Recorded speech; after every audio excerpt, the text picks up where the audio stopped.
El siguiente programa tiene clasificación A, apto para todo público. En E99 presentamos Aprendiendo de Valientes, bajo la conducción de Rafaela Mendoza Estrada. Bienvenidos.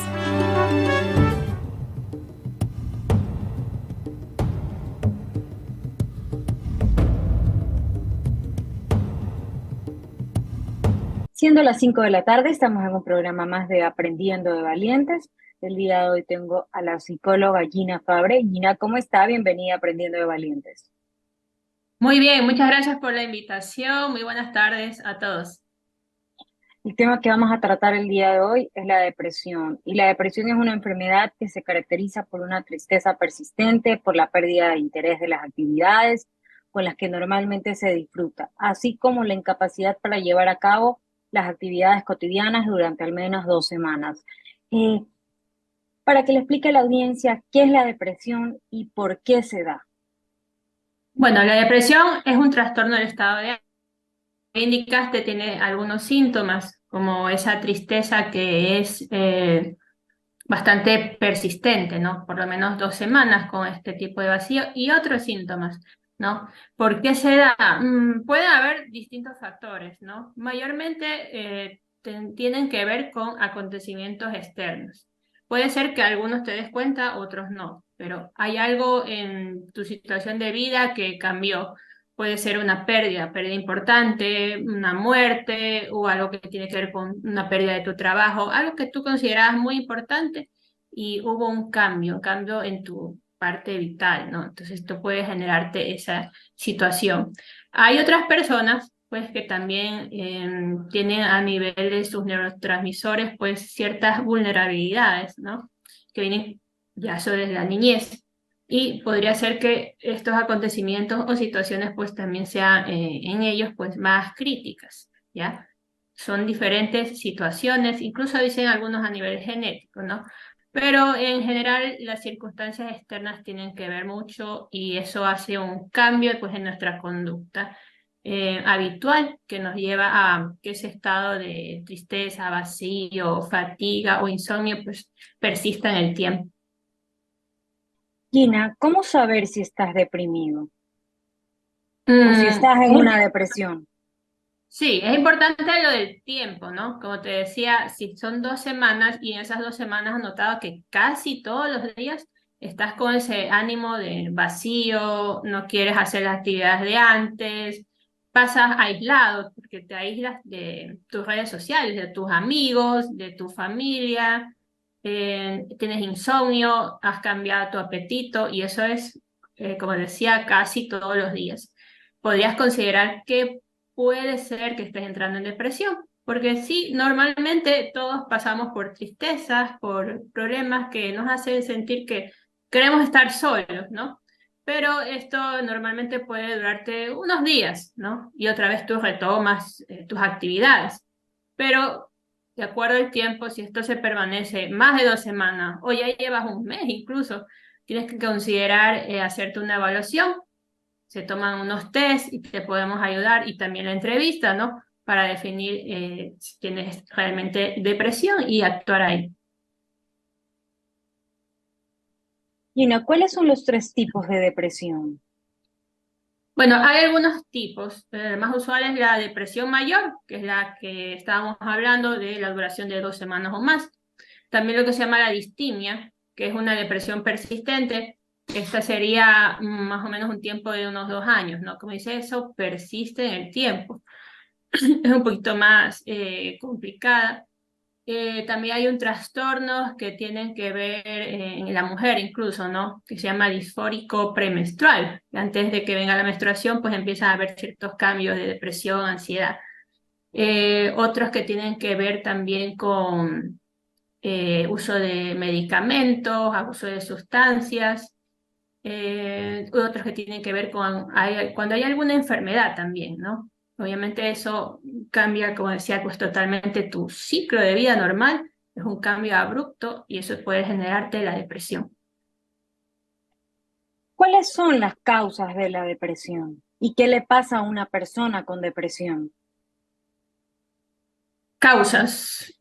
Bueno, como te indicaba, pues podría haber una situación de una muerte de alguien importante, te llega esta noticia de que tienes una enfermedad grave, entonces inmediatamente va a cambiar tu estado de ánimo. Una situación que cambia en tu vida, un divorcio, una separación, te puede generar depresión. Algo importante, pues, que estaba en tu vida, sale. Hay un cambio abrupto y eso te puede generar depresión. Son causas, ¿no? Causas externas, causas a nivel interno, puede haber algún factor genético, puede haber familiares que hayan tenido depresión también o algún estado, pues, de problema de personalidad, ¿no? Y por eso puedes tener una mayor sensibilidad a tener este tipo de problemas. Lo de los neurotransmisores también, ¿no? Ahí ya valdría hacer una evaluación, pues, tal vez con laboratorios y esto, y ver bien, pues, si en realidad tienes ese tipo de condición. Eso te podría decir en cuanto a causas. Cuando hablamos de la depresión, se tiene que tomar en cuenta que la gravedad de la depresión puede ir desde episodios de tristeza leve y temporales hasta cuadros de depresión persistente y grave. La depresión clínica es la forma más grave de depresión y también se le denomina depresión mayor o trastorno de depresión mayor. Y es aquí, Gina, que quiero hacerle esta pregunta. ¿Qué es la depresión clínica? ¿Qué significa? La depresión clínica mayor. Bueno, como te decía, una depresión que empieza a cambiar totalmente tu estilo de vida. Lo que Pero es antes que te... aquí hay una cosa, no es Ujú. igual a la depresión clínica, no es igual a la depresión provocada por una pérdida, como la muerte de un ser querido o por una enfermedad, como un trastorno tiroideo, por ejemplo. Claro, que te decía que en el sentido de que tu vida cambia, en que te aíslas de las personas, lo que te llenaba antes de alegría ya no te llena de alegría. Es que en cierto tipo de depresión la persona viene y no es que necesariamente sabe por qué está deprimida, simplemente dice, me siento de esta manera, ya llevo tal tiempo, 2 semanas, un mes, o a veces viene con más, ¿no? 3 meses, 6 meses, que he sentido esto. Pero no siempre, como tú dices, es que se le murió un familiar o hubo alguna situación, a veces no logra identificarlo. Simplemente dicen que ha cambiado y que ya está, se ha aislado, paso casi siempre en mi cuarto, no quiero salir, a veces solo salgo porque tengo que dejar a mi hijo al jardín, nada más, pero se ha aislado totalmente. Y no sabes realmente cuál es la causa. Entonces ahí sí podría pensar o sugerir, bueno, tal vez hay algo también a nivel genético o algún familiar que también sufrió de este tipo de enfermedad o alguna otra, ¿no? Eh, de los neurotransmisores también. Siempre hay que hacer una buena evaluación, ¿no? Si tú quieres saber la causa de ese problema. Aunque a mí me gusta tratar ya más el problema en sí, ¿no? No tanto averiguar tal vez el por qué puede ayudarte, pero más si ya me encamino a definir un objetivo contigo y ayudarte en este momento a que puedas cambiar ese problema. Para diagnosticar la depresión clínica, eh, varios médicos utilizan los criterios sintomáticos del trastorno depresivo mayor y ¿qué exámenes o pruebas se necesita? ¿Usted trabaja con ayuda de un psiquiatra porque usted es psicóloga? Porque si es que en algunas ocasiones se los tiene que medicar, ¿verdad? Sí, claro. Sí, yo usualmente primero pues igual les tomo cuestionarios, hay cuestionarios de Beck que hablan de la depresión o también un test más completo como el test PAI que ahí me pueden dar otras señales, porque también normalmente no llega solo depresión, a veces la persona también tiene ansiedad, depresión u otro tipo de trastornos y ahí se complica mucho más el cuadro. Y sí, sí es importante trabajar con un psiquiatra o incluso hasta con un neurólogo, porque a veces hay que descartar si no hay algo a nivel biológico. Yo también siempre pregunto, ¿usted se ha ido al médico, se ha hecho ver? Porque puede haber también un problema de tipo médico. Nosotros como psicólogos desconocemos eso. Incluso ahora, pues los nuevos avances hablan de que hasta la nutrición, ¿qué estás comiendo? Porque eso es algo que tú comes te puede generar estos estados de depresión y has dejado de comer cosas que ayudan a que esos estados pues, emocionales estén mejor. Entonces sí es un cuadro que necesita de varios profesionales. Sí, en el hallazgo pues vemos que es un cuadro que tiene, como te digo, otros trastornos asociados. Sí es bueno pues que el psiquiatra pues también nos ayude. Si los síntomas están muy graves, la persona incluso puede tener sus pensamientos suicidas, sí es bueno tener esta ayuda para que se estabilice la persona y podamos luego pues trabajar la psicoterapia, porque mientras la persona está sumamente alterada, no podemos los psicólogos hacer la terapia. Gina, ¿cuáles son los signos primeros de la depresión clínica que pueden comprender esta depresión? O sea, por ejemplo, sentimientos de tristeza, ganas de llorar, vacío de desesperanza, arrebatos de enojo. ¿Qué más podría estos signos y síntomas de la depresión clínica comprender? Una culpa, vergüenza, un hipercriticismo hacia sí mismo, se critica mucho, critica a los demás, sí podemos ver que se ponen como más irritables, quejumbrosos, ¿no? Aparte de lo que hemos conversado, ¿no? Empieza a haber esos cambios y tienen que ser persistentes, ¿no? Porque a veces uno también puede ponerse crítico, pero es algo que puede ser una vez, ¿no? Pero si esto es constante, estos cambios o esta culpa, ¿no? Porque dije algo o no hice algo, empiezo a sentirme culpable. Y no es que es una sola vez, sino que son varios días o varias situaciones a través de los días que voy sintiendo culpa o vergüenza y me empiezo a aislar mejor porque no quiero sentir culpa o vergüenza, ¿no? Esta crítica, me critico constantemente. Igual hay rumiación de pensamientos como la ansiedad, ¿no? Pero son pensamientos de tristeza, de vacío, soy inútil, ¿no? Gina, por ejemplo, en el caso de los síntomas de depresión en niños y adolescentes no es igual la depresión. ¿Cuáles son los casos, estos casos, por ejemplo, cuando hablamos de síntomas de niños y adolescentes, cuáles serían?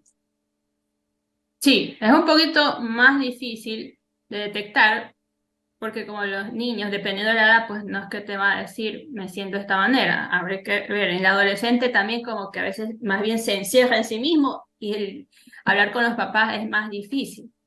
Pero sí hay síntomas y hay cosas que siempre los papás deben de averiguar el entorno. El niño, ¿cómo está en la escuela? ¿Está sufriendo a lo mejor bullying? ¿Está aislado? ¿Cómo está? ¿No? Preguntar primero o darse cuenta primero de esas cosas. Lo normal que los padres pueden empezar a ver son cambios en la conducta del niño, ¿no? Si el niño antes era bastante social, jugaba bastante, se reía y ahora lo hemos retraído, ahí hay algo raro, ¿no? Lo que le gustaba ya no lo deja hacer, o el niño está comiendo, haciendo algo y de repente se pone irritable, se pone enojado. Todos esos cambios de conducta podrían decirnos algo, pero como decían, el niño no es que va dependiendo, pues de la edad no necesariamente te va a decir sí, me siento de esta manera, y hay que usar otros recursos, el juego, los dibujos, más difícil, ahí tendrías Por que ejemplo, ver otra estrategia, ¿no? y en los niños más pequeños, los síntomas de depresión pueden consistir en tristeza, irritabilidad, apego, Ujú. preocupación, dolores, negarse a ir a la escuela o bajo peso. Sí, ajá, sí, mucho de eso. Como decía, son cambios. Nosotros vamos viendo que tenía la conducta de cierta manera y de repente esos cambios abruptos del niño, o sea, ya no quiere comer también, como dices. Ujú. Y en los adolescentes, los síntomas, ¿qué pueden comprender? Los adolescentes más que nada puede haber como esto de encerrarse mucho más en su mundo, ¿no? No querer compartir para nada con su familia. Es difícil porque como la adolescencia mismo es una etapa de que como que los padres ya quieren que dejarlos a un lado y normalmente sí el adolescente trata de estar en su propio mundo, pero sí podemos notar conductas, si hay demasiado enojo, cómo se está comportando ya excesivamente, como diría, malcriado como uno, ¿no? Con los padres, podría ser llamativo de que algo está pasando. Entonces, yo decía estrategias, siempre es bueno conocer a los amigos que tiene el adolescente. Entonces, tratar de cierta manera hablar con ellos, ¿no? si no te ha dicho Juanito cómo se siente, si le pasa algo, ¿no? Porque en la adolescencia también podría haber estos intentos de suicidio, ¿no? Ahora también, actualmente, incluso hay casos de niños. Entonces, sí es importante también saber de quién se rodean nuestros niños y los adolescentes, incluso con los maestros también apoyarse. ¿Qué ha notado en la clase? ¿Ha notado que ha cambiado? ¿Que está retraído el chico? ¿Cómo ha notado la conducta con sus compañeros? Eso puede ser de apoyo para los padres también. Y también podrían tener, consumir drogas, uso recreativo del alcohol, comer o Ujú. dormir demasiado, autolesionarse. Y Gina, en el caso de los síntomas de depresión en adultos mayores, Ya. En adultos mayores, eh, son también esta parte de que las actividades, ¿no? No quieren salir, quieren quedarse en casa. Por eso muchas de las consultas que, bueno, a mí me han realizado es que si quiero ir al domicilio, porque ni siquiera quieren venir al consultorio, ¿no? Uno tiene que ir allá y ver qué está pasando, ¿no? Cambios en su apetito también, no quieren hacer ninguna actividad, los pensamientos también recurrentes, y a veces sí también hay situaciones de que no quiero vivir, me pueden expresar también. ¿y cómo trabajar con ellos? Con los adultos mayores. Como te decía, en este tipo de problemas, a veces sí es más conveniente tratar a domicilio, ¿no? Cuando el paciente pues no quiere venir. Y de ahí es un progreso de poco a poco, ¿no? De ir viendo, bueno, yo te voy a decir cómo trabajo, ¿no? Ir viendo a esta persona qué tipo de situaciones le gustaban, ¿no? Que a lo mejor ahora ya no puede disfrutar, o qué tipo de situaciones ahora en la actualidad podría disfrutar. Tenemos que hacer como un listadito con ellos, de que se dé cuenta qué situaciones en tu vida aún te generan algo de alegría, de bienestar.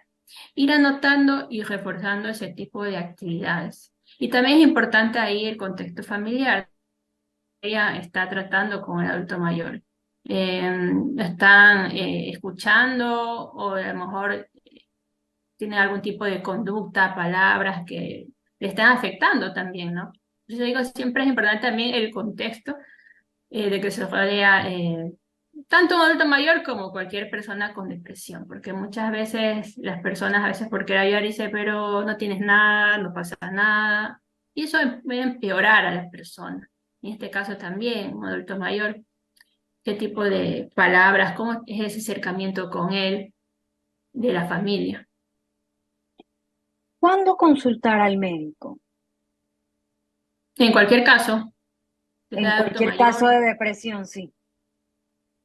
eh, cuando yo hago una evaluación y sí considero de que necesito más datos, porque pregunto el contexto, cómo te estás alimentando, si ha habido algún tipo de problema médico anterior, pues yo podría sugerir si tienes que ir al médico, quisiera una evaluación completa,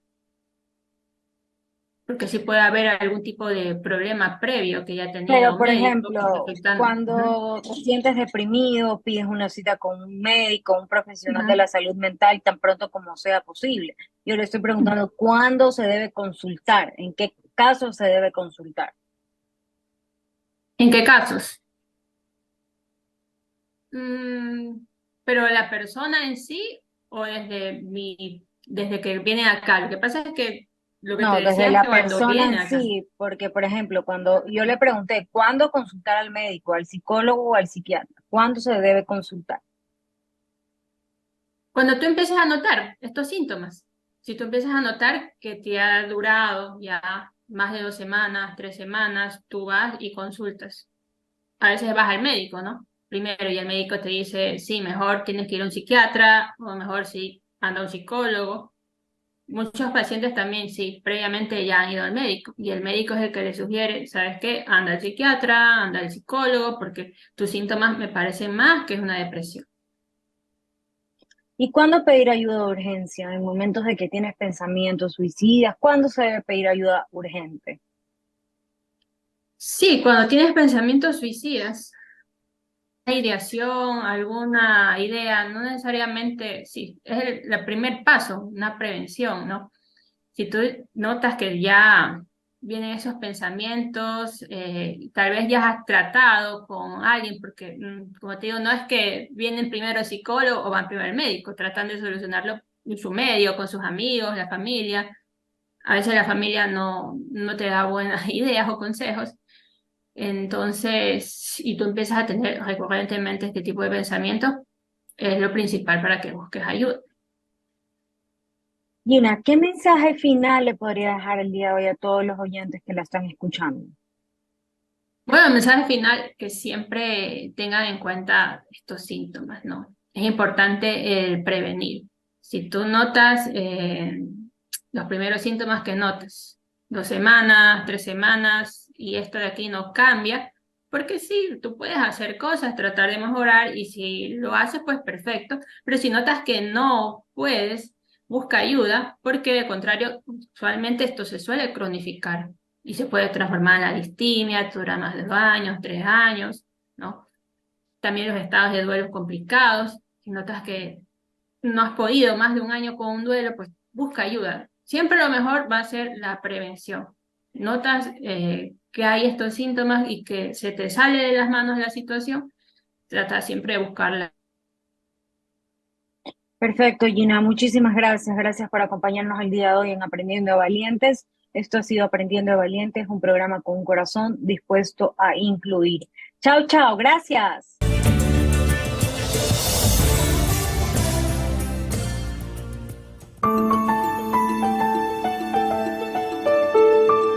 En I99 hemos presentado Aprendiendo de Valientes. Bajo la conducción de Rafaela Mendoza